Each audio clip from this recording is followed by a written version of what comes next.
बेटा ये पेपर है अक्टूबर नवंबर 2024 का। और वेरिएंट है 22, हमारा वाला वेरिएंट। मैं इसका एक केस स्टडी सॉल्व करने जा रहा हूँ। Full detailed analysis, complete evaluation और scanning of the case study. Start करते हैं। द ड्रिंक कंपनी का केस है। अगर आप में से किसी बच्चे ने पहले से अटेम्प्ट किया हो तो अच्छी बात है, नहीं अटेम्प्ट किया तो कोई बात नहीं। The drink company TDC. TDC is a multinational carbonated drinks company manufacturer. Business किसका है? सेकेंडरी सेक्टर का बिजनेस है। मल्टीनेशनल बिजनेस है। इसका मतलब है कि हेड ऑफिस किसी एक कंट्री के अंदर है और उसके मैन्युफैक्चरिंग प्लांट्स, इसके मैन्युफैक्चरिंग यूनिट्स, उसके प्रोसेसिंग और ट्रांसफॉर्मेशन डिफरेंट कंट्रीज में होती है with limited liability. Limited liability के बारे में मुझे यकीन है कि मेरे बच्चों को समझ में आ गया होगा कि लिमिटेड लाइबिलिटी क्या होती है। लिमिटेड लाइबिलिटी आपको अपने पर्सनल एसेट्स के नुकसान से बचाती है। आपकी लाइबिलिटी लिमिटेड होती है, यानी कि जो इन्वेस्टर्स होते हैं वो सेपरेट होते हैं किससे? बिजनेस से। राइट? कोई अगर कोई सूट फाइल करे, कंपनी लिक्विडेशन में चली जाए, बैंकरप्सी में चली जाए, तो फिर बिजनेस को सेल ऑफ करके बिजनेस के एसेट से ही बेचा जाएगा, उसकी उसकी लाइबिलिटीज को पूरा सेटल किया जाएगा बिजनेस की एसेट्स को सेल करके। इसका मतलब ये कि personal assets of the owners, ये सारी चीजें बिल्कुल सेफ हैं, ये स्टेक पे नहीं लगी। TDC had budgeted its annual revenue to be 400 million. इस बात को सब लोग याद रखिएगा, आगे जब केस में चलेंगे तो आगे जरा याद रखिएगा। और मैंने ये कहा था बच्चों, मैं एक दफा दोबारा रिवाइज कर दूं कि हमारे पास टाइम कितना है? 1 आवर और 30 मिनट्स का। इसका मतलब है कि एक केस के अंदर 45 मिनट्स लगने चाहिए। 45 मिनट्स में से 5 मिनट या 6 मिनट आप रीडिंग के ले लेंगे, तकरीबन 40 मिनट्स आपको बचने चाहिए कि आप 30 मार्क्स अटेन कर सकें। बजट बनाया था जनाब इन्होंने रेवेन्यू का 400 million का for the year ended 2023. In 2023, TDC commissioned some primary research to analyze its product portfolio using BCG metrics. BCG metrics की पर्पस क्या था? प्रोडक्ट पोर्टफोलियो की पोजीशन क्या है, हमारे कितने प्रोडक्ट्स किस किस परफॉर्मेंस की कैटेगरी में। और बीसीजी मैट्रिक्स को और प्रोडक्ट लाइफ साइकिल को हम जरा एक साथ एड्रेस करते हैं कि जो प्रोडक्ट्स हमारे इंट्रोडक्शन स्टेज पे होते हैं वो कौन से होते हैं? वो प्रॉब्लम चाइल्ड होते हैं। जो प्रोडक्ट्स निकल जाते हैं ग्रोथ स्टेज के ऊपर वो स्टार प्रोडक्ट्स होते हैं। जो मेच्योरिटी और सेचुरेशन पे आते हैं वो क्या होते हैं? कैश काउज होते हैं। आई होप आप लोगों को ये बात याद आ रही होगी। और जो डिक्लाइन पे आ जाते हैं वो प्रोडक्ट कौन से होते हैं? वो अंडर परफॉर्मिंग डॉग्स होते हैं। तो बच्चा आपको याद आया ये कि मार्केट शेयर हाई है, मार्केट शेयर बहुत हाई है और मार्केट ग्रोथ भी हाई है। मैंने बताया था, एक्सप्लेन किया था कि मार्केट शेयर इंडिविजुअल बिजनेस को रिप्रेजेंट करता है और मार्केट ग्रोथ इंडस्ट्री को रिप्रेजेंट करती है। तो ये सेकंड क्वाड्रेंट, मैं इस सेगमेंट की बात कर रहा हूं, यहां पे बात कर रहा हूं। ये वाले प्रोडक्ट्स जो कि वी कोला है, वो प्रोडक्ट्स क्या कहलाएंगे कि ग्रोथ भी हाई थी, इंडस्ट्री में ग्रोथ भी हाई थी और आपका शेयर भी हाई। मुबारक हो आपको, ये प्रोडक्ट आपका स्टार प्रोडक्ट। फिर उसके बाद स्टार के बाद जब ग्रोथ से प्रोडक्ट निकल जाता है तो कहां पे आता है? मेच्योरिटी में आता है, सेचुरेशन में चला जाता है। तो इसकी आइडेंटिफिकेशन की पहचान क्या है? हम किस तरह उसको आइडेंटिफाई कर सकते हैं कि मार्केट की ग्रोथ तो कम हो गई है लेकिन आपका शेयर बहुत हाई है। तो दैट मीन्स के वी लेमन जो है वो कौन सा प्रोडक्ट है? वो कैश काउ है। और कैश काउ क्या करता है? अबंडेंस पे कैश फ्लो जनरेट करता है। यानी कि वो प्रोडक्ट्स होते हैं जो हमारे घरों में आते हैं और हम कोई जरूरी नहीं कि एड ही देख के प्रोडक्ट लेके आते हैं, ये जरूरी नहीं है बिल्कुल। और मैंने कहा था कि अबंडेंस ऑफ कैश फ्लो को हम कहां पे यूज करते हैं? बिल्ड करने में। किसको? प्रॉब्लम चाइल्ड को। मार्केट शेयर लो हो गया, अभी लो है, लेकिन मार्केट की ग्रोथ हाई है। मार्केट की ग्रोथ हाई है लेकिन मार्केट का शेयर लो है। मार्केट के अंदर भी आपका शेयर लो है। तो this product is termed as what? Problem child भी कह सकते हैं, क्वेश्चन मार्क भी कह सकते हैं और वाइल्ड कैट भी कहते हैं इसको। आखिर में बच गया जनाब एक प्रोडक्ट जिसकी ग्रोथ भी लो है और जिसका शेयर भी लो है। वी ऑरेंज का कौन सा प्रोडक्ट है? हमारा अंडर परफॉर्मिंग डॉग्स है। राइट? अच्छा, एक और बात यह है कि बिजनेस ने यह बताया हमें कि TDC commission some primary research to analyse its product portfolio using BCG matrix. तो एक बात तो हमें यह पता चल रही कि क्या इस कंपनी के सिर्फ और सिर्फ 4 ही प्रोडक्ट्स हैं? तो ये तो बात बहुत ही अजीब सी बात है कि लिमिटेड कंपनी है, बजट बनाया हुआ उसने 400 मिलियन का और सिर्फ 4 प्रोडक्ट्स हैं उसके प्रोडक्ट पोर्टफोलियो में। तो ये कोई अच्छी बात नहीं है। आपने सिर्फ जब आप केस स्टडी को रीड कर रहे हैं तो आप अपने आप से बातें करते हुए जा रहे हैं, आप उसको असेस करते जा रहे हैं, आप इंफॉर्मेशन एक्सट्रैक्ट करते हुए चले जा रहे हैं। The board of directors has set 2 objectives. और आप ये ऑब्जेक्टिव नहीं भूलिएगा, कभी भी कोई चीज करनी है, कभी भी कोई लाइन ऑफ एक्शन लेनी है तो आप ये देखेंगे पलट के जाके कि बिजनेस के ऑब्जेक्टिव्स क्या थे। क्योंकि ऑब्जेक्टिव अल्टीमेट गाइडलाइन होती है जिसके पीछे पीछे बिजनेस चलता है, जिसके पीछे पीछे बिजनेस को चलना पड़ेगा। अगर आपसे मैंने याद आ रही है आपको बात, तो बिजनेस सबसे पहले कौन सा ऑब्जेक्टिव सेट करता है, या बिजनेस सबसे पहले कौन सा बजट सेट करता है? सबसे पहले जिस चीज का बजट बनाया जाता है वो है सेल्स बजट, क्योंकि बिजनेस का ऑब्जेक्टिव होता है प्रॉफिट, और प्रॉफिट आते हैं सेल्स से। For TDC to achieve by 2025 to increase TDC's profit margin by reducing the cost of raw materials। तो अपने जहन में आप सोचेंगे कि अगर हमने कॉस्ट ऑफ रॉ मटेरियल को, सस्ता मटेरियल ले लिया, तो इसका इंपैक्ट प्रोडक्ट की क्वालिटी पे ना पड़े, राइट? कस्टमर रिजेंटमेंट या कस्टमर की डिससेटिस्फैक्शन इससे इंक्रीज ना हो जाए, फिर सेल्स ना ड्रॉप कर जाए। हाँ, वैल्यू एडिशन के लिए तो ये जरूरी है ये बात। दूसरा ऑब्जेक्टिव क्या है कि to increase TDC's market share of the business to consumer market, B2C market का, वो कार्बोनेटेड ड्रिंक्स, पेप्सी, कोक वगैरह वगैरह। तो बिजनेस करंटली किन लोगों को टारगेट कर रहा है? बिजनेस कौन सी मार्केट में? B2C मार्केट में, right? As part of its business plan. Business plan क्या होता है बच्चा? एक लाइन ऑफ एक्शन होता है। अब बिजनेस प्लान आपको ड्राफ्ट करना बहुत जरूरी है, क्योंकि अगर इफेक्टिव बिजनेस प्लान नहीं होगा तो आपको लेंडर्स कोई भी पैसे नहीं देंगे। बिजनेस प्लान आपकी क्या शो करता है? आपकी सीरियसनेस शो करता है। और कंटेंट्स ऑफ बिजनेस प्लान वो मैं नहीं बता रहा हूं। Business plan to achieve these objectives, ये दो ऑब्जेक्टिव्स आपने याद रखने। ऑब्जेक्टिव्स कभी भी आए तो अब आपकी हर एक्शन, हर एप्लीकेशन, हर एक्शन बिजनेस का वो रिवॉल्व करना चाहिए किसके against? Objectives of the business के। एक कॉस्ट ऑफ रॉ मटेरियल कम करनी है और मार्केट शेयर आपने इंक्रीज करना है। किस में इंक्रीज करना है? B2C मार्केट में जाके। तो इसका मतलब है कि अभी शायद B2B मार्केट में होगा। TDC is now merging with one of its main competitors, Harvest Liquids। Table 2.2 shows some data about TDC and HL। अब बड़े इत्मीनान से, मुझे तकरीबन 6 से 7 मिनट हो चुके होंगे, लेकिन आपने ये काम कल 5 मिनट के अंदर करना है। विदाउट डिस्ट्रैक्शन करोगे तो अल्लाह करेगा कि आप 2 दफा कर लेंगे इसको। Data about TDC and HL इन 2023, जरा गौर से देखिएगा इस चीज को। रेवेन्यू कितना है बच्चा? रेवेन्यू है 340 million. Profit for the year कितना है? 23.8। फौरन सबसे पहले निकालो इसका प्रॉफिट मार्जिन। 23.8 को जरा आप डिवाइड करें, इस 23.8 को जरा डिवाइड करो सेल्स रेवेन्यू से। 340 से डिवाइड किया, प्रॉफिट मार्जिन कितना है इसका? 7%। 7% के ऊपर ये प्रॉफिट जनरेट कर रहा है अपना। अच्छा, और HL क्या कर रहा है? 280 मिलियन का इसने रेवेन्यू जनरेट किया और 14 मिलियन के इसने प्रॉफिट्स हैं। तो इस बिजनेस का भी निकालो जरा, 14 डिवाइडेड बाय 280, तो ये भाई साहब 5% के ऊपर है। इस बिजनेस का प्रॉफिट मार्जिन कितना है? 5%। बात खत्म हो गई। एक फर्दर पॉइंट ऑफ एनालिसिस कर लो जरा मेरे साथ। क्या आपके ऑब्जेक्टिव क्या था? ऑब्जेक्टिव ये था कॉस्ट डिक्रीज करें, मार्केट शेयर इंक्रीज करें। अच्छा, इस एक जरा सुन लो, TDC मार्केट का टारगेट सेगमेंट कौन सा है? Teenagers and young adults. और ये तो B2C का बिजनेस है। और हार्वेस्ट लिक्विड्स की टारगेट मार्केट कौन सी है? Restaurants, events and hotels. Industrial market इसकी है, यानी कि B2B मार्केट है।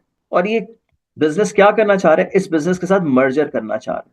तो मर्जर में अगर आपको सिनर्जीज अचीव हो रही हैं, यानी दोनों बिजनेसेस जब कंबाइन करें, तो अगर आपका प्रॉफिट मार्जिन इंक्रीज कर जाएगा तो आपको करना चाहिए। क्वेश्चन भी देख लो इसके। Evaluate whether the planned merger with HL will enable TDC to achieve its objectives or not। बहुत अच्छा सवाल है, बहुत ही मजेदार क्वेश्चन है। और analyze 2 ways in which TDC could use BCG matrix mentioned in table 2.1। तो मैं कह रहा था बच्चों कि क्या हमें मर्जर करने से ओवरऑल सेल्स बढ़ जाएंगी या फिर नहीं बढ़ेंगी? एक जरा काम करो, इन दोनों बिजनेसेस का प्रॉफिट जरा ऐड करो। 23.8 और 14 मिलियन, क्या अमाउंट आ रही है? 23.8 प्लस 14 मिलियन को ऐड किया हमने, तो टोटल प्रॉफिट हमें मिल रहा है कितना? 37.8 का। ये बात समझ में आई है कि प्रॉफिट फॉर TDC 23.8 है, प्रॉफिट फॉर HL 14 मिलियन है, तो 37.8 टोटल प्रॉफिट हो जाएगा जब ये मर्ज करेंगे। अगर करेंगे तो वो हमने बताने किसको करना चाहिए, नहीं करना चाहिए। रेवेन्यू कितना हो जाएगा? 340 प्लस 280। रेवेन्यू कितना हो जाएगा? 340 प्लस 280। कंबाइंड सेल्स कितनी हो जाएंगी इनकी? 620। फिर आप क्या करेंगे? आप 37.8 को डिवाइड करेंगे 620 से, प्रॉफिट मार्जिन परसेंटेज निकालने के लिए। 620 से जब आपने डिवाइड किया इस प्रॉफिट मार्जिन को, जब आपने कंबाइंड सेल से डिवाइड किया, तो आपके पास क्या आएगा? 6.09 या 6.1 समझ लें आप, राइट? 6.1% का प्रॉफिट आएगा। बच्चों, क्या मर्जर से आपको बेनिफिट मिल रहे हैं इसके? मैं सिर्फ आपके माइंड मेकअप को करना चाह रहा हूं, सिर्फ मोल्ड करना चाह रहा हूं कि आप फर्म हो जाएं अपने डिसीजन की तरफ कि करना चाहिए नहीं करना चाहिए। एचएल रेस्टोरेंट्स को बेच रहा था, इवेंट्स को कवर कर रहा था, होटल्स को सेल कर रहा था, तो क्या ये काम टीडीसी खुद नहीं कर सकता क्या? यस और नो? टीडीसी अभी तो यंग टीनेजर्स को, यंग एडल्ट्स को सर्व कर रहा है अपने प्रोडक्ट, तो क्या टीडीसी नहीं बेच सकता इनको, रेस्टोरेंट्स को, इवेंट्स को, होटल्स को, जबकि लिमिटेड कंपनी है? मैं सिर्फ एक डायरेक्शन दे रहा हूं आपको, एक अपना पॉइंट ऑफ व्यू दे रहा हूं कि आपका 7% का प्रॉफिट तो आ गया 6% के ऊपर, प्रॉफिटेबिलिटी में डिक्लाइन आ रहा है, और आप चाह रहे थे कि प्रॉफिट मार्जिन को इंक्रीज करना है। ये बात समझ में आ रही बच्चों? तो this is one of the angles to think about कि हमें क्या करना चाहिए। We can go for self effort और बिजनेस इनको केटर करना शुरू कर दें, लेकिन उसने क्वेश्चन ये पूछा है कि evaluate whether the planned merger will enable TDC to achieve its objectives और नॉट। तो अभी तो हम सिर्फ बात इसकी मर्जर की करेंगे, और उसको इवैल्यूएशन में जब अपना अपना ओपिनियन देना होगा तो ये ओपिनियन भी दे सकते हैं उसको। तो बच्चों मुझे तकरीबन 20 मिनट लगे, टाइम करो अपने आप को, मुझे 20 मिनट लगे, लेकिन मैं चीजें एक्सप्लेन करता हुआ जा रहा था। आप खुद करेंगे, अभी जब खुद स्टार्ट करोगे तो हो सकता है कि 8 या 10 मिनट लगे, लेकिन आपने विद प्रैक्टिस कैम्ब्रिज के एग्जाम के लिए 10 और 6 और 12 मेरे ख्याल से डेट, हाँ, तो उस डेट के लिए आपने अपना रीडिंग टाइम 5 मिनट के अंदर लेके आना है। चलो move on to the answers. TDC की बात समझ में आ गई? मल्टीनेशनल है, लिमिटेड लायबिलिटी कंपनी है, बजट बनाया था बिजनेस ने 400 का, और एक्चुअल सेल्स हुई कितनी इसकी? 340। वी कोला इसका स्टार प्रोडक्ट है, वी लेमन इसका कैश काव है, वी ट्रॉपिकल इसका क्वेश्चन मार्क है, ये वाइल्ड कैट या प्रॉब्लम चाइल्ड है, और वी ऑरेंज इसका कौन सा प्रोडक्ट है? इसका अंडर परफॉर्मिंग डॉग प्रोडक्ट है। अच्छा, सेल्स की वैल्यू नहीं दी हुई, उसने सिर्फ और सिर्फ ये हिंट दिया हमें। और एक बात, जब आप सजेशन करेंगे कि बीसीजी मैट्रिक्स का फायदा क्या है, तो आपने ये देखा कि बीसीजी मैट्रिक्स में सिर्फ 4 प्रोडक्ट्स आ रहे हैं हमारे। तो प्रोडक्ट पोर्टफोलियोज, इसको बिजनेस को एक्सपैंड करना चाहिए, प्रोडक्ट पोर्टफोलियोज को इंक्रीज करना चाहिए। चलो फर्स्ट क्वेश्चन ये कि explain the identify one stage of product life cycle. Identify one stage of product life cycle, identify करना है आपने। आपकी मर्जी है, आप डेवलपमेंट स्टेज को मेंशन कर दें, आप जनाब इस स्टेज को, इंट्रोडक्शन को, ग्रोथ को, मेच्योरिटी को, डिक्लाइन को, ये आपको पता था, और आपने सिर्फ आइडेंटिफाई करना था। और ये बताया इसने कि एक्सेप्ट ओनली वन आंसर। दूसरी बात क्या है? दूसरी बात है लिमिटेड लायबिलिटी, एक्सप्लेन करनी है लिमिटेड लायबिलिटी। एक्सप्लेन में 1 नंबर होगा डिफाइन करने का, 1 नंबर को होगा डेफिनेशन का, और 2 नंबर्स होंगे एप्लीकेशन के। लिमिटेड लायबिलिटी को आप कैसे एक्सप्लेन करेंगे? आप ये बता सकते हैं कि ये जो डेफिनेशन यहां पे लिखी हुई है, limited liability is a legal status where a person's financial responsibility, a financial stake is restricted to a sum invested in the business, right? Is restricted to the sum which is invested in the business. So thereby his personal assets, personal belongings are not at stake. तो ये वाली बात जो है ये application में आ जाएगी। और ये, अच्छा मैं बात बताना चाह रहा हूं आपको कि context apply to the limit liability, ये आपको जरूर करना होगा। कैसे? Can example of type of business, जिससे आप बता सकते हैं कि TDC is a limited liability company, right? तो here his shareholders and the business itself is a separate person to each other, and liabilities of a business will not affect the personal liabilities. Private limited या public limited या limited liability partnership और incorporated business के ये features होते हैं। तो 1 number आया आपका यहां से, 1 नंबर आया आपकी एप्लीकेशन का यहां से, और 1 नंबर आया यहां से, जब आपने आंसर को कॉन्टेक्स्ट के ऊपर अप्लाई किया, एग्जाम्पल दिया आपने, context apply to a limited liability, और एक्सप्लेनेशन ऑफ लिमिटेड लायबिलिटी, ये इस चीज पे एप्लीकेशन का 1 नंबर मिलेगा, एप्लीकेशन का 1 नंबर मिलेगा बेटा, राइट? Next question. अच्छा ये जरा इसने एनोटेशन भी दी हुई है, the most an owner could lose is the amount they invested. ये आपकी सहूलत के लिए उसने पूरी का पूरा आंसर इलाबरेट करके दिया हुआ है। which protects the investor, protects क्या मतलब उसकी पर्सनल लायबिलिटीज, उसकी पर्सनल एसेट्स बिल्कुल सेफ होते हैं within the business such as a private limited company। जब आपने ये आंसर सिमिलर टू दिस, या आपने कोई भी बात इस तरह की लिखी, तो आपको कंप्लीट इंटाइटलमेंट है 3 मार्क्स की। या फिर आप ये कर सकते हैं, share holders personal wealth is protected because they can lose the amount of money they invested only. For example McDonald's की जरूरत नहीं है, मैकडोनल्ड्स की हम क्यों बात करें? जब केस स्टडी ऊपर मेंशन है, तो हमें जाहिर सी बात है कि केस स्टडी से रिलेट करना चाहिए। पेपर 2 में तो अब आपकी सारे के सारी एग्जांपल्स केस स्टडी में से ही आनी चाहिए। McDonald has a limited liability, बिल्कुल सही है बात, लेकिन हमारे पास केस गिवन है तो हम उसकी एग्जांपल क्यों ना दें? बाकी सारों में 2, 1 और 0 मार्क्स आ रहे हैं। वेरिएंस बच्चों जरा मुझे बताओ जरा, वेरिएंस कितना कैलकुलेट किया आपने? Refer to table 2.2 and other information, calculate the variance between TDC's budgeted revenue, which was 400, and actual revenue, which is 340। बच्चों बताओ मुझे वेरिएंस एनालिसिस कितना होगा? 400 माइनस 340, 60 का तो वेरिएंस है, चलो 60 का वेरिएंस तो है, लेकिन ये क्या है? ये 60 का एडवर्स वेरिएंस है। आप चाहे बजटेड में से एक्चुअल माइनस करें या एक्चुअल में से बजटेड माइनस करें, आपने ट्रांजैक्शन देखनी है, ट्रांजैक्शन रेवेन्यू की बात कर रहा है या ट्रांजैक्शन एक्सपेंस की बात कर रहा है। इसने ही बताया था, इसने एक्चुअल माइनस बजटेड किया तो लिखा उल्टा है, लेकिन एक्चुअल रेवेन्यू तो 340 था, बजटेड 400 था। तो आपने क्या करना है कि इसमें फॉर्मूले का एक नंबर है, लिखने का एक नंबर है, और एडवर्स का साइन शो करके आपने इसका एक नंबर है। तो बजटेड माइनस एक्चुअल 400 माइनस 340, और आंसर आप कैसे लिखेंगे कि 60 मिलियन का एडवर्स वेरिएंस है। एडवर्स लिखोगे या अनफेवरेबल लिखोगे? ये इतनी सी बात आपने की, आपको पूरे 3 मार्क्स एलोकेट हो गए। अगला question, explain one possible benefit to TDC of using budgets. अब आपने ऐसा कोई जरूरत नहीं है आपको कि बजट्स की आप डेफिनेशन दें, फिर आप उसके बाद बेनिफिट के ऊपर आए, फिर आप उसको लिंक करें केस के साथ। इस चीज की बिल्कुल जरूरत नहीं, पहले होती थी। 22 से पहले वाले क्वेश्चन से हमेशा ये कहता था कि good answers are the one which start off with the definition of the keyword. लेकिन अब चीजें बदल चुकी हैं, बिल्कुल स्टांस चेंज कर लिया उसने। One possible benefit of using budgets, तो बेनिफिट्स क्या क्या हमने पढ़े थे? प्लानिंग एक बड़ा बेनिफिट था।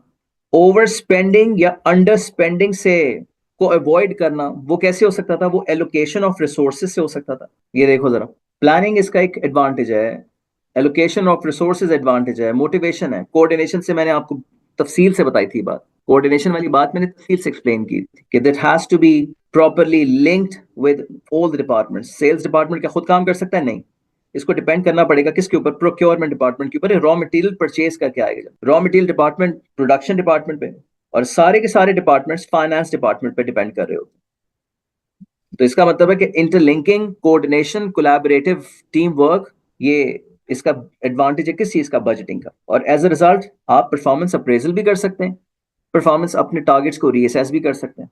तो नॉलेज क्या है कि to control finances spending so that you might not over spend any particular budget, to assist with planning, to monitor performance। और ये सारे जो बजटिंग की बेनिफिट जो हमने देखे थे, वो सारी की सारी चीजें यहाँ पे मेंशन है। कैन इम्प्रूव कम्युनिकेशन और रिसोर्स एलोकेशन के काम आती। इस चीज के ऊपर आपको नंबर मिल गया किसका? नॉलेज का। और एप्लीकेशन, जब आप रिलेट करेंगे बात को, रिलेट करेंगे इस बजट को केस स्टडी में से, और ये देखो जरा बच्चा, एक्सप्लेनेशन ऑफ बेनिफिट पे 1 नंबर मैक्सिमम मिल रहा है, और एग्जाम्पल के ऊपर यानी कॉन्टेक्स्ट अप्लाइड के ऊपर 1 नंबर मिल रहा है। ये बात थी जिसकी वजह से मैं चाह रहा था कि मैं बच्चों को जरूर जरा सेटिंग टारगेट्स के लिए भी मिलता। बिल्कुल सही, सेटिंग टारगेट्स के लिए भी, राइट। तो बच्चे आपको 1 नंबर नॉलेज का मिला, 2 नंबर एप्लीकेशन के मिले। 1 नॉलेज का और 2 एप्लीकेशन के, लेकिन 2 एप्लीकेशन में भी एक है कॉन्टेक्स्ट में रिलेट करके, और एक उसका बेनिफिट को एक्सप्लेन करके, इलैबोरेट करके। तो इस बात को याद रखिएगा, 3 नंबर, 1 नॉलेज एंड अंडरस्टैंडिंग से, 2 नंबर एप्लीकेशन के, 1 number explanation of benefit. Explanation of benefit coordinate करता है activities between different departments, finance, marketing, operations, procurement department. ये बता दिया आपने। टू कंट्रोल फाइनेंसेस, ताकि आप क्या ना कर सकें? ओवर स्पेंड ना कर सकें और अंडर स्पेंडिंग ना हो सके। और फिर लाजमी बात है, इस चीज को आप मेंशन जरूर करेंगे, कॉन्टेक्स्ट को अप्लाई जरूर करेंगे टू टीडीसी। कोई भी बात लिख सकते हो कि रेवेन्यू कितना था? रेवेन्यू 360 मिलियन का उसने जनरेट किया, एक्चुअली उसने बजट बनाया था 400 का। फिर आपने सिर्फ इस बात को सेंटेंस में मेंशन कर दिया कि 60 मिलियन का एडवर्स वेरिएंस हो रहा है। तो उसको नेक्स्ट ईयर के लिए प्लानिंग के लिए हेल्प करेगी ये चीज कि पुराने बजट्स अंडर अचीव हुए थे, पुराने बजट्स अंडर अचीव हुए थे। और यहाँ पे भी उसने एक एग्जाम्पलर दिया हुआ है कि benefit of using budget is that it allows a business to efficiently allocate its resources. Knowledge एक नंबर मिल गया by allocating specific sums for we lemon, we orange, the star, and the problem child. The business can execute its future resources. The business can execute its future dimension, like TDC allocating money to V Cola, जो कि star product था, right? तो इतनी सी बात के ऊपर आपका criteria fulfil हो जाता है। तो ये बात बहुत अच्छी है कि पहले उसने एग्जामिनर ने मेंशन किए में पॉइंट्स के, नॉलेज का पॉइंट कौन सा है, एप्लीकेशन का पॉइंट कौन सा है। और अच्छा, ये वाली बात ना पुरानी मार्किंग स्कीम में नहीं थी, मैंने इसलिए एक वर्ड लिखा था।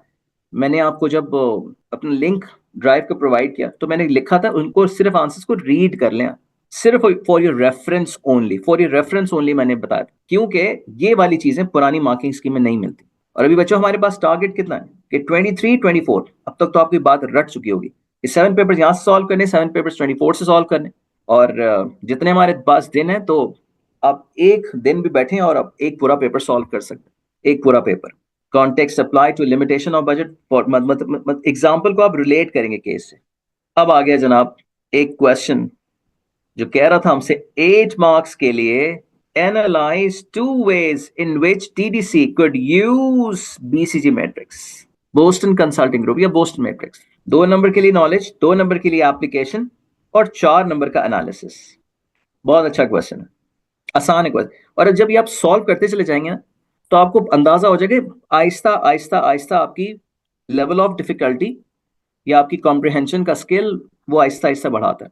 देखो नॉलेज एंड अंडरस्टैंडिंग में कि बीसीजी मैट्रिक्स का पर्पस क्या होता है, to analyse the depth, the breadth, the specialisation of product portfolio, business product portfolio, right? जब ये पुराने पेपर में जाते हम तो वहां पे हमें शायद बीसीजी मैट्रिक्स को भी डिफाइन करना पड़ता कि बीसीजी मैट्रिक्स होता क्या।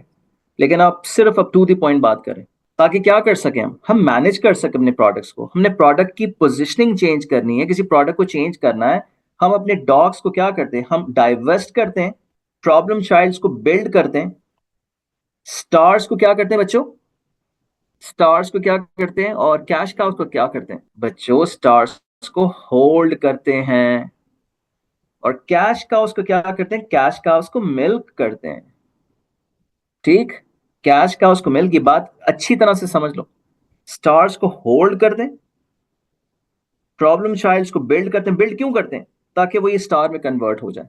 स्टार ग्रोथ का अगला स्टेप क्या होता है, अगला स्टेप होता है जब जनाब प्रोडक्ट ने जाना होता है कहां पे, मेच्योरिटी स्टेज में, यानी वो कहां क्या बन जाता है, वो कैश काउ बन जाता है। और कैश काउ की आइडेंटिफिकेशन क्या है कि ग्रोथ लो होती है, शेयर हाई होता है, राइट? शेयर बहुत हाई होता है। और जो मैंने आपको प्रैक्टिकल क्वेश्चंस करवाए थे, कैलकुलेशन वाले क्वेश्चंस करवाए थे, वहां पे आपने क्या करना था, वहां पे आपने स्टार्स को और कैश काउ को एक कैटेगरी में आइडेंटिफाई करना था और प्रॉब्लम चाइल्ड को और डॉग्स को एक कैटेगरी में फाइंड आउट करना था। तो हमारी कोशिश ये होती है कि हमारे प्रोडक्ट पोर्टफोलियो के अंदर ज्यादा से ज्यादा प्रोडक्ट स्टार प्रोडक्ट नजर आए, ज्यादा से ज्यादा प्रोडक्ट ये कैश काउस बन जाए। हाँ, यहाँ पे तो नए प्रोडक्ट्स आते हैं, यहाँ पे इस सेगमेंट के अंदर न्यू प्रोडक्ट्स आते हैं। और यहाँ वाले प्रोडक्ट्स क्या कहलाते हैं, डॉग्स कहलाते हैं, क्योंकि वो डाइवर्स कर देते हैं हम, या प्रोडक्ट को रीवैम्प करके, उसको री पोजिशनिंग करके, और उसको बनाने की क्या कोशिश होती है, उसको स्टार बनाने की कोशिश होती है, इंप्रूव करके, उसके अंदर फीचर्स ऐड करके, उसके अंदर इंग्रेडिएंट्स चेंज करके। और मैंने आपको इसमें एग्जांपल किसकी दी थी, सुप्रीम टी की एग्जांपल दी थी। बहुत बिजनेस ने, बहुत यूनिलीवर्स ने कोशिश कर ली, कभी जावेद शेख को ऐड में लाके, कभी चाय को अपनी हाइजीन के साथ कनेक्ट करके बहुत कोशिश की, लेकिन वो प्रोडक्ट उनका डॉग प्रोडक्ट है। सुप्रीम की मतलब सेल्स बिल्कुल लो होती हैं। मैं आखिर में आपको थोड़ा सा रिवीजन उसका भी करवा दूंगा डीसीजी मैट्रिक्स का। तो आई होप आपको बात समझ में आ रही होगी कि to analyse the depth, the breadth, the specialisation of product portfolio, to manage, किस तरह मैनेज, कि आप अपने डॉग्स को डाइवर्स करें या अपने डॉग्स का इमेज को रीवैम करके उसको रीजनरेट करें, उसको रीबिल्ड करें। और आपकी कोशिश ये होती है ये किसी तरह स्टार प्रोडक्ट बन जाए। नए प्रोडक्ट्स आपको ऐड करने, नए प्रोडक्ट्स आपको ऐड करने प्रोडक्ट पोर्टफोलियो में, क्योंकि लिमिटेड कंपनी और सिर्फ 4 प्रोडक्ट्स हैं उसके, तो ये बात भी थोड़ी सी परेशानी की। And to identify for opportunities of growth या इन्वेस्टमेंट, और बहुत सारी चीजें। नॉलेज के 2 नंबर आ गए इसके ऊपर, कोई भी 2 पॉइंट्स आपने मेंशन किए। एप्लीकेशन के मार्क्स कहां से मिलेंगे, एप्लीकेशन के सिर्फ और सिर्फ इस तरह बहुत क्लियरली मिल जाएंगे आपको कि वी कोला स्टार है, वी ट्रॉपिकल क्वेश्चन मार्क है, वी ऑरेंज डॉग है, लेमन कैश का है। और यहाँ पे जो आपने मेंशन किया हुआ कि जनाब रीसेंट जो आपने प्राइमरी रिसर्च कंडक्ट की थी उससे पता चला ये प्रोडक्ट पोर्टफोलियो मतलब प्रोडक्ट की पोजीशन पता चल रही है, एक इंडिविजुअल प्रोडक्ट की परफॉर्मेंस पता चली है। परफॉर्मेंस इन टर्म्स ऑफ कैसे, मार्केट ग्रोथ और मार्केट शेयर पता चली है। तो TDC is a multinational company, तो ये बात उसने मेंशन की हुई है टू प्रोवाइड डेटा टू। अच्छा, आपने क्यों कंडक्ट किया? ताकि आप डेटा प्रोवाइड कर सकें हार्वेस्ट लिक्विड को, but the business to facilitate the merger.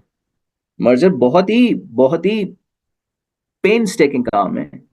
एक कंपनी को उठा के दूसरी कंपनी के साथ मर्ज कर देना, लफ्ज तो छोटा सा मर्जर, लेकिन 60-70% मर्जर्स कल हमने काम किया था ना, नहीं वो क्वेश्चन था पेपर 1 का क्वेश्चन कि social media marketing companies successful merger वो अपने ऑब्जेक्टिव्स अचीव क्यों नहीं कर पाती।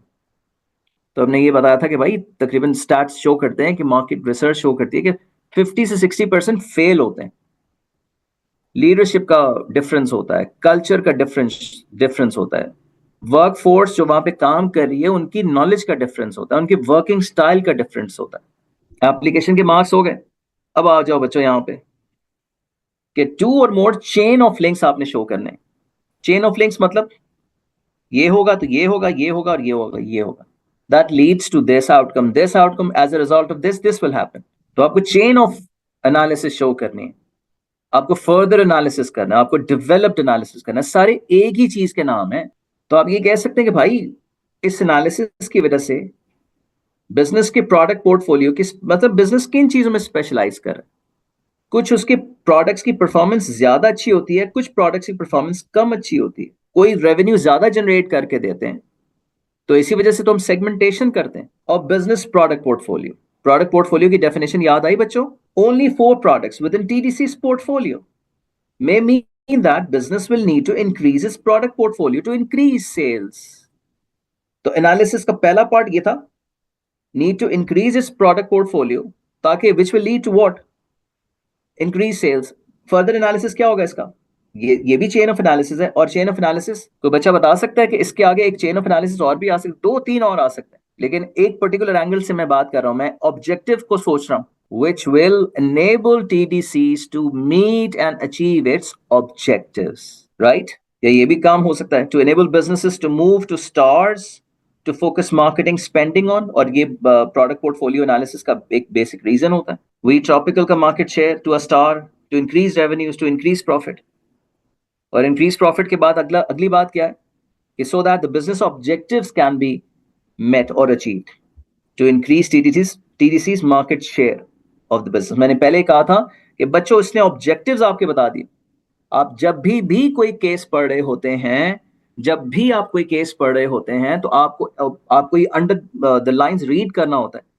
कभी कभार तो बिजनेस कैटेगोरिकली मेंशन कर देगा, और कभी कभार आपने ये इस चीज को आइडेंटिफाई करना हो कि भाई बिजनेस करना क्या चाहता है, बिजनेस करना क्या चाह रहे हैं। बिजनेस अपना सेल्स बढ़ाना चाह रहे हैं, बिजनेस अपना मार्केट शेयर बढ़ाना चाह रहे हैं, अपनी सेल्स बढ़ाना चाह रहे हैं, अपने प्रॉफिट मार्जिन बढ़ाना चाह रहे हैं, अपनी कॉस्ट कटिंग करना चाह रहे हैं, राइट? बिजनेस का ऑब्जेक्टिव क्या है? मतलब ऑब्जेक्टिव वो टॉर्च लाइट होती है जिसके पीछे पीछे सारा बिजनेस चल रहा होता है। अंधेरे में जा रहे हैं और टॉर्च लाइट पकड़ी हुई है, वो उसका ऑब्जेक्टिव दिखा रही है उसको। और आपके सारे डिपार्टमेंटल ऑब्जेक्टिव्स अलाइन होने चाहिए किससे? अपने कॉर्पोरेट ऑब्जेक्टिव से, जो हमने चैप्टर नंबर 4 में पढ़े थे। आई होप ये बात क्लियर है आपको। और to enable the business to avoid dogs, जहां पे आपको डाइवर्स करना पड़ती है, suggest that we orange may be a dog product, may be नहीं है, वी ऑरेंज डॉग प्रोडक्ट है। And TDC should reduce marketing spending और डिसकंटिन्यू द प्रोडक्ट। और फिर फाइनली ये एग्जाम्पलर है, इसको जरा रीड कर लेना। Last question evaluate whether the planned merger with AHL will enable TDC to achieve its objective। अच्छा, ये बात बहुत ज्यादा इंपॉर्टेंट है। बस मुझे इस पूरे पेपर में ना एक तो इंपॉर्टेंट बात वो थी जो एप्लीकेशन, जो क्वेश्चन नंबर 2 में, कि आप एग्जाम्पल नरेट करें वहां से। और दूसरी बात ये थी कि कॉन्टेक्चुअल एडवाइस देनी है आपने, कॉन्टेक्चुअल डिसीजन मेकिंग करना है, जहां पे आपको लेवल 3 की वैल्यूएशन के मार्क्स मिलेंगे। बच्चों मैं आपको एक बात बता दूं, पूरे 60 में से 60 नंबर्स आपके आ सकते हैं। पेपर 1 में टोटल 40 मार्क्स आ सकते हैं, पेपर 2 में 60 आउट ऑफ 60 आ सकते हैं, पेपर 3 अगले साल इंशाल्लाह A2s में ये पेपर 60 मार्क्स का होता है। सारे पेपर्स में आपके 100% मार्क्स आ सकते हैं, 100% मार्क्स आ। हाँ, लेकिन वो एग्जामिनर ने कहा है कि भाई पेपर 4 में मैं नहीं दूंगा, पेपर 4 में नहीं आपको मिलेंगे। वो स्ट्रैटेजी का पेपर है, स्ट्रैटेजी आपने डिवाइस करनी होगी, बहुत डिफरेंट तरह से स्ट्रैटेजीज बन सकती हैं। तो ये जो मैं पेपर आपको करवा रहा हूं, जब आपने कॉन्टेक्चुअल डिसीजन मेकिंग कर ली, कॉन्टेक्चुअल एडवाइस दे दी उसको, राइट, तो फिर मतलब develop judgement, conclusion made in the business context, आप इसी पर्टिकुलर बिजनेस को एडवाइस करेंगे, टीडीसी को एडवाइस करनी चाहिए। चलो अब आ जाओ, जल्दी जल्दी खत्म कर लेते हैं इसको। नॉलेज के मार्क्स कहां से मिलेंगे? मर्जर को एक्सप्लेन कर दिया आपने। Evaluate whether the plan merger with HL will enable TDC to achieve its objectives. A type of business acquisition that describes consolidation, या merging together of two or more businesses for the assets of business, including joint, so on and so forth. या आपने read किया, ये इस पे knowledge का 1 number मिल रहा है। या फिर ये बात लिख सकते हो कि शेयर्ड रिसोर्सेज होती हैं, अवॉइड्स डुप्लीकेशन ऑफ रिसोर्सेज, यानी कि एक स्कूल, सिटी स्कूल है, TCS है, वहां पे 4 टीचर्स हैं बिजनेस के, एक है BSS, बीकन हाउस, एक उसके अंदर 5 टीचर्स हैं। अब ये दोनों स्कूल्स मर्जर हो जाएंगे, जब मर्ज हो जाएंगे तो 9 टीचर्स की तो जरूरत नहीं है। तो अवॉइड डुप्लीकेशन रिसोर्सेज का मतलब ये है, तो फिर आप तकरीबन 5 टीचर रख के, 6 टीचर रख के आप काम चलाना चाहिए आपको, राइट। या फिर ये लिख लो, business objectives are specific, measurable, smart objectives की आप बात कर लें, तो ये करो या ये करो या ये करो। एप्लीकेशन के नंबर्स कहां से मिलेंगे? एप्लीकेशन के ये वाले मिलेंगे, प्रोडक्ट पोर्टफोलियो जो मेंशन गिवन है उस चीज को आप इलाबरेट कर देंगे तो आपको एप्लीकेशन के नंबर मिल जाएंगे। To increase profit margin by reducing cost of raw material, ये बात भी बहुत जरूरी है कि आपका ऑब्जेक्टिव नहीं भूलना चाहिए। To increase TDC's market share of the business to consumer market for the soft drinks. और फिर ये बता रही है जो कैलकुलेशन आपसे मैं करवा चुका हूं आपसे कैलकुलेशन। तो मर्जर यानी कि हमारी दो जो बिजनेस थे, TDC और HL का, इनको कंबाइन करके तो हमें अपेरेंटली तो समझ में ये आ रहा है कि अपेरेंटली तो ये ऑब्जेक्टिव अचीव नहीं कर रहा। सिनर्जी, सिनर्जी क्लास खत्म होगी तो प्लीज आप इस वर्ड को जाके गूगल कीजिएगा और फिर आप इसका मतलब देखिएगा। सिनर्जी क्या होती है? यानी दो बिजनेसेस जब मिलें तो ऐसा नहीं होना चाहिए कि इसका रेवेन्यू और इसका रेवेन्यू R+R 2 टाइम्स रेवेन्यू हो गया। सिनर्जी, ये सिनर्जी मिली? नहीं, सिनर्जी नहीं मिली। सिनर्जी तो जब मिलती जब आपका रेवेन्यू 3 टाइम्स होता है, जब रेवेन्यू आपका 4 टाइम्स होता, क्योंकि आप एक दूसरे की स्ट्रेंथ के ऊपर कैपिटलाइज कर रहे हैं, एक दूसरे के रिसोर्सेज को यूटिलाइज कर रहे हैं। मैं असल में इस क्वेश्चन के अंदर ना इवैल्यूएशन सिर्फ डिस्कस करना चाह रहा हूँ। Impact of the merger of the firms include objectives of increase profit margin, दोबारा ऑब्जेक्टिव ले आए, दोबारा ऑब्जेक्टिव की बात कर ली उसने। Reduction in cost of sale, combining production facilities, shared production of soft drinks. तो ये इसका मतलब क्या है? इसका मतलब है कि सिनर्जी मिले अगर बिजनेस को तो बिजनेस का फायदा बिल्कुल, राइट। अब आगे आखिरी बात इवैल्यूएशन की। इवैल्यूएशन की अभी तो ये कुछ भी नहीं है, ये वाली इवैल्यूएशन ये एक स्टैंडिंग इवैल्यूएशन है। बच्चों मेरी बात याद रख लेना। However, it depends on, evaluation क्या चीज थी? इवैल्यूएशन ये थी कि आप किसी भी बात की इंपॉर्टेंस बताते हैं, right? You exert more weight on a specific thing, और आप इंपॉर्टेंस बताते हैं और आप why का क्वेश्चन आंसर करते हैं कि क्यों वो चीज इंपॉर्टेंट है। शॉर्ट टर्म और लॉन्ग टर्म इफेक्ट्स, आप कोई ऐसा फैक्टर मेंशन कर दें कि ये चीज केस स्टडी के अंदर मेंशन नहीं है।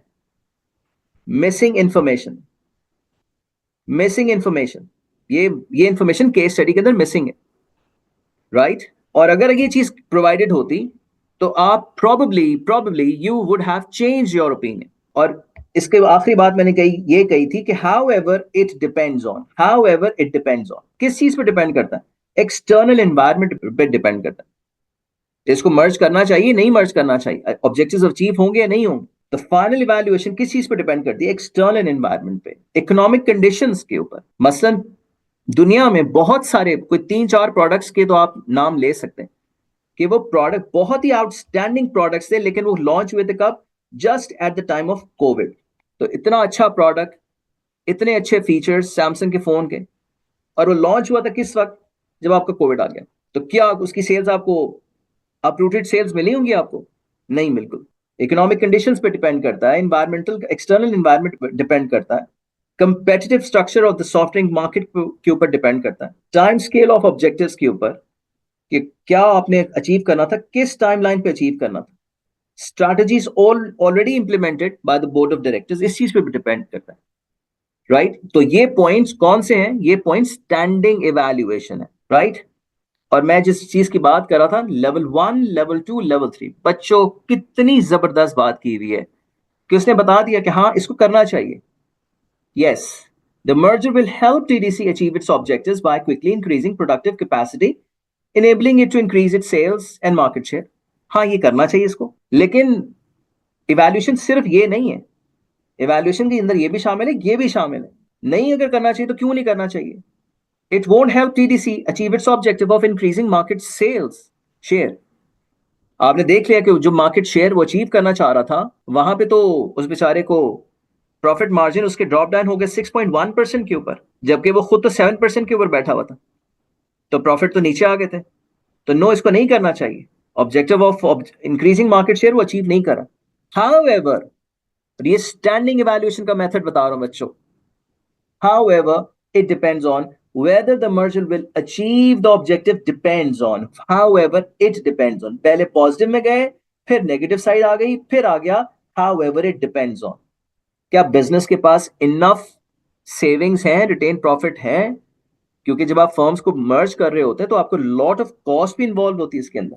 आपकी लीडरशिप है ऐसी, आपके ऑब्जेक्टिव्स अलाइन करते हैं, एम्प्लॉइज को कितना रिडंडेंसी करना पड़ेगा, रिडंडेंसी पेमेंट आपको कितनी अरेंज करनी पड़ेगी, बहुत टाइम तक। ये ऐसा नहीं है कि आपने एक दुकान से दूसरी दुकान पे जाना, दो लोगों ने मिलकर बिजनेस स्टार्ट करना है। तो this is a mammoth scale, बहुत ही ह्यूज लेवल के ऊपर जब कंपनीज मर्ज हो रही होती है तकरीबन 1-1.5 साल उनकी ट्रांजिशन को लगता है। पहले कंसेंट होती है, फिर कई दफा उसको ब्रेक लग जाती है। Whether the merger will help achieve its objective, however it depends on, ये देखो ये बात, however it depends on what, कि मनी अवेलेबल है, फाइनेंशियल रिसोर्सेज अवेलेबल है, एम्प्लॉय की रिडंडेंसी पेमेंट आप कर सकेंगे। If the combined target market remain to B2C, और मैंने एक बात एक और भी कही थी कि आप ये भी बात कर सकते हैं कि भाई B2B मार्केट में जाना है, रेस्टोरेंट मार्केट को कवर करना है, इवेंट्स को कवर करना है, तो ये ओपिनियन भी दे सकते हैं हम, हमारा अपना ओपिनियन, हम TDC को ओपिनियन दे रहे हैं कि भाई नहीं मर्ज करो। ये किसी बच्चे का ओपिनियन ये भी हो सकता है, नहीं मर्ज करो, आप खुद चले जाओ, राइट? तो ये प्लस ये minus, how ever it depends on, बस।